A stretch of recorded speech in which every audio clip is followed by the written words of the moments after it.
اس وقت جہاں پاکستان نے کامیابیاں حاصل کی ہیں خارجی محاذ پر، داخلی محاذ پر اس حکومت کو ناکامیوں کا سامنا ہے۔ آپ کچھ بھی کر لیں، کتنی خارجی محاذ پر کامیابیاں حاصل کر لیں، بہت سی بات ہے، پاکستان کا ڈنکا بج رہا ہے، لیکن جب تک آپ اندرون خانہ جو ملک کے صورتحال ہے، جو لوگوں کی صورتحال ہے، جو معیشت کا حال ہے، اس طرف تو بالآخر توجہ آپ کو دینا ہی پڑے گی۔ اب دو بڑی اہم چیزیں جس پر مہنگائی، اور مہنگائی کے حوالے سے جو آج بیان آیا ہے مریم بی بی کا، پچھلے دنوں ویڈیو دیکھی ہوگی آپ نے، وہ بڑا اہم ہے، کیونکہ مریم بی بی نے جو بات کی وہ بڑی اہم ہے۔ وہ کہتی ہیں 2024 سے پہلے مہنگائی کا ہاتھ سے، انہوں نے بتایا کہ مہنگائی کا گراف یوں جا رہا تھا اور 2024 کے بعد اب یوں آ رہا ہے۔ اچھا، جب یوں جا رہا تھا تو 150 روپے پیٹرول تھا تو یوں جا رہا تھا، 415 روپے ہے، مہنگائی کا گراف نیچے آ رہا ہے، یہ بڑی اہم بات ہے۔ اس پر بڑا سخت رد عمل دیا ہے لوگوں نے، فنکاروں نے بھی، کہ جناب یہ کیسے ہو سکتا ہے کہ 150 روپے پیٹرول، 178 روپے ڈالر پر تو یوں جا رہا تھا، مہنگائی کا گراف اوپر ہی اوپر جا رہی تھی مہنگائی، اور 415 روپے پیٹرول دے رہے ہیں آپ، 285 روپے کا ڈالر ہے، تو پھر اس طرح نیچے آپ اشارہ کر رہی ہیں کہ جی بہت بڑی کامیابی ہے، اور آپ نے کہا الحمدللہ یہ ہماری کامیابی ہے۔ اب یہ مہنگائی کہاں جا کر رکے گی؟ کراچی میں یہ دیکھ لیجیے، میرے سامنے خبر موجود ہے کہ حکومتی ادارے بے بس، آٹے کی قیمتوں میں مزید اضافہ ہو گیا۔ کراچی والے سب سے مہنگا آٹا خریدنے پر مجبور ہیں، 20 کلو آٹے کے تھیلے کی قیمت 100 روپے مزید بڑھا دی اور 2600 روپے ہو گئی، جبکہ لاہور میں 2200 میں مل جاتا ہے بآسانی، پہلے 2000 کا تھا لیکن اب چلیں 2200، یہاں 2600 میں کراچی میں کیوں ملتا ہے بھائی؟ سب سے بڑا شہر ہے، سب سے زیادہ ریونیو کلیکٹ یہاں سے ہوتا ہے۔ اس پر ہم بات کریں گے، میرے ساتھ موجود ہیں نوید زبیری صاحب، سینئر تجزیہ دانشور ہیں، بہت شکریہ سر۔ مہنگائی داخلی محاذ پر ٹھیک ہے، بہت کامیابی ہم نے حاصل کی ہیں، قابل فخر باتیں ہیں، لیکن عام لوگوں کی حالت مزید پتلی ہو گئی ہے۔ لیکن مریم بی بی نے جو اشارہ کیا کہ مہنگائی کا گراف خان کی حکومت میں یوں تھا اور اب یوں ہے، آپ کس طرح دیکھ رہے ہیں؟ ابھی اس میں کوئی شک نہیں کہ پاکستان نے خارجی محاذ پہ اور جنگی محاذ پہ وہ کامیابی حاصل کی ہیں کہ جس کی مثال کبھی نہیں ملتی، لیکن مجھے لگتا ہے کہ غزوہ حق کے بعد اب غزوہ معیشت کرنا پڑے گا، اور ہم بھی اپیل کرتے ہیں، کیونکہ ہر چیز جو ہے وزیر اعظم کو آواز ہی شاید خالی آرمی چیف کی ہی پہنچتی ہے، وہ انہی کی مانتے ہیں، عوام کی آواز تک تو ان کے کانوں تک تو پہنچتی نہیں، نہ ان کے وزیروں تک پہنچتی ہے، نہ اور کسی کے پاس پہنچتی ہے۔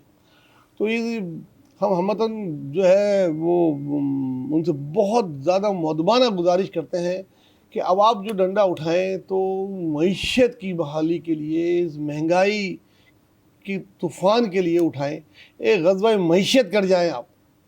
اب یقین مانے جتنی کامیابیاں، جتنی جشن اس کے لیے ہم منا رہے ہیں، اس سے کہیں زیادہ عوام آپ کو اس مشن پہ دیں گے۔ اب دیکھ لیں، بجلی مہنگی ہے، اگر یہ موازنہ مریم صاحبہ کر رہی ہیں تو ڈبل سے زیادہ مہنگی ہے، گیس ڈبل سے زیادہ مہنگی ہو گئی ان کے دور میں۔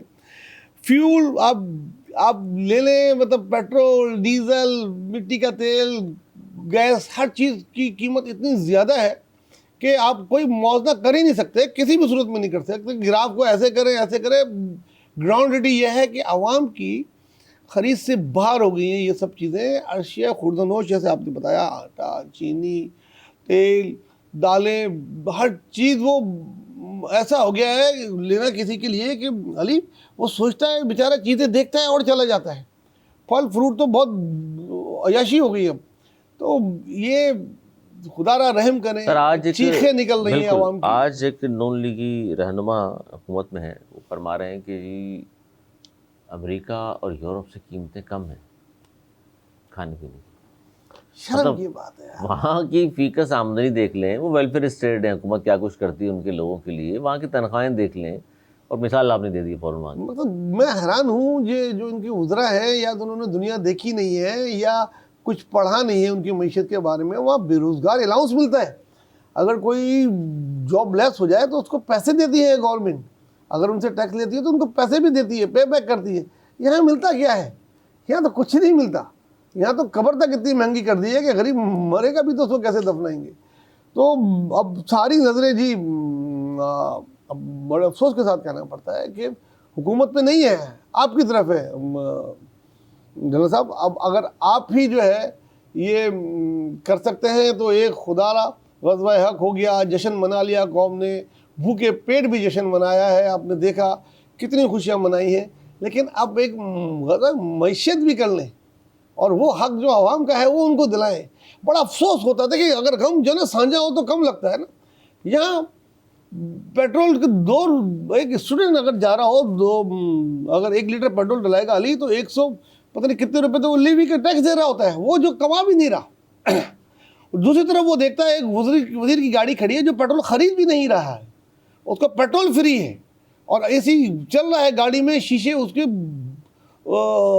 اے سی کی دھند سے نظر نہیں آ رہا اندر اتنی وہ ہے, اور ان کو فری ہے, ان کو بجلی فری ہے, ان کو پیٹرول فری ہے, ان کی ٹریولنگ فری ہے, ان کا میڈیکل فری ہے. وہ جن کی تنخواہیں 8-9 لاکھ ہیں, جن کو اس کی ضرورت بھی نہیں ہے, اس طرف کٹ لگائیں. اگر لگانا ہے کہیں تو اپنے خرچے کم کریں, نہ کہ ہر چیز بڑھا کے آپ لیوی پہ کر دیں.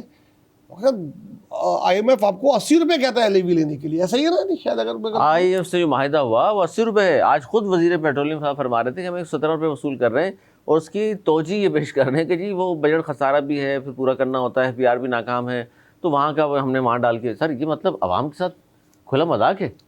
بھائی کچھ بھی ہو, مقصد عوام کا خون نچوڑو, بھائی اپنے وزراء کا نچوڑو, کچھ حکومتی اچھا ایک سر میں چاہتا ہوں اس پہ بھی ضرور بولیں آپ, کہ یہ جو بار بار ہمیں بتا رہے ہیں نا کہ عالمی مارکیٹ میں تیل کی قیمتیں, عالمی مارکیٹ میں تیل کی قیمتیں. بھائی عالمی مارکیٹ میں جو تیل کی قیمتیں ہیں اس کے حساب سے پاکستان میں آپ کو پیٹرول پڑتا ہے 200 روپے کا, باقی تو سارے ٹیکس ہیں. اب دیکھ لیں آپ اپنے آس پاس کے ملکوں سے زیادہ ہیں, اور جبکہ ان کے یہاں تیل آ رہا نہیں ہے. ہمیں تو اللہ کا شکر ہے ہماری خارجہ پالیسی کی وجہ سے ہمارا تو رکی نہیں ہے سپلائی, شارٹیج ہی نہیں ہو پائی ایک دن کی.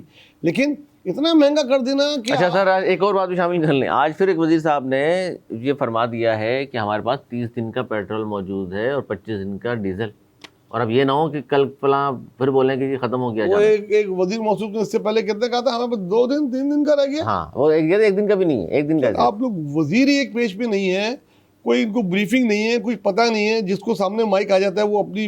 اچھا مریم بی بی شروع کر کے دیتا ہے. بارے میں کیا کہیں گے, کیونکہ جو انہوں نے تقریر کی سب بیٹھے ہوئے تھے اور اشارے سے وہ بات کر رہی تھی کہ جہاز یوں جا رہا تھا, مہنگائی کا خان کے دور میں, ہمارے دور میں یوں آ رہا ہے, سب نے بہت تالیاں بجائی. انہوں نے کہا الحمدللہ کنٹرول کر لیا. تو آپ یہ جواب دیں گے کہ یہ کنٹرول ہے؟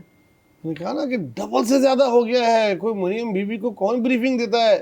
مریم بی بی کی کبھی عوام کے اندر جا کے دیکھیں, ان کو بلا کے پوچھیں, تاجر نمائندوں کو بلا کے پوچھیں, اپنے ان مشیروں کو نہیں سب اچھے کی رپورٹ دے رہے ہیں, سب اچھے کی رپورٹ دے دے کہ آپ کو اور آپ کی گورنمنٹ کو اور آپ کے چاچا کی گورنمنٹ کو تباہ و برباد کر رہی ہے. یہ بہت ایسے لوگ جو ہے نا وہ بہت خطرناک ہوتے ہیں جو آپ کو ڈس انفارمیشن دے رہے ہوتے ہیں, اور آپ کو پتہ بھی نہیں لگتا کہ آپ عوام میں کہاں پہنچ گئے ہیں. اور ایک طرف آپ موازنہ کرتی ہیں کراچی لاہور, تو کراچی ابھی بھی بیچارہ مر کھپ کے بھی اس کو سہولتیں نہیں ہیں, پھر بھی 68% ٹیکس کا جو ہے بوجھ اٹھا کے رکھتا ہے. لاہور 16% بھی نہیں. لاہور سے ٹیکس بھی تو نکالیں نا آپ. ادھر بھی بڑے بڑے مالز ہیں, ادھر بھی بڑے بڑے ریسٹورنٹس ہیں, بڑی بڑی چیزیں ہیں, تو ادھر سے خالی 16% نکال رہے ہیں آپ. ادھر بھی آبادی آپ بولتے ہیں 2 کروڑ سے ہو گئی ہے, تو ادھر سے اس کے بھی مقابلہ کریں نا, تھوڑا اس پہ بھی کوشش کریں کہ ریونیو جنریٹ ہو سکے. کوئی وابلہ کی بجلی جو ادھر چوری ہو رہی ہے کچھ اس پہ بھی کریں. بالکل صحیح ہے. یہاں تو لوڈ شیڈنگ بکت کے تھک گئے ہمارے لوگ شہروں میں.